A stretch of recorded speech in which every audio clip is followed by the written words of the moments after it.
Ayan. Mag-ano naman kami ngayon. Agawin natin, be. Tatabas at susunugin na yung mga damo na natabas.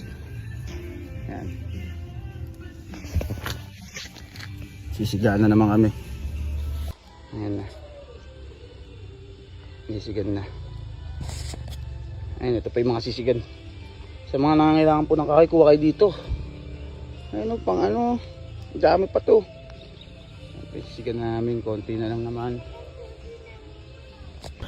Pagod. No, be.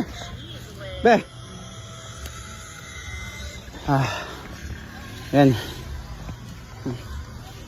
Konti pa, dami-dami pa. Yan pa. Matapos din to. Mga 15 balik pa. Tapos din to. Sana matapos na to bago mag-ulan. Mahirap pag nagtag-ulan. Pero ano lang naman to, puro sisigan na lang. Hindi ka na ba? Tapos na? Pagod ka? Next week ulit?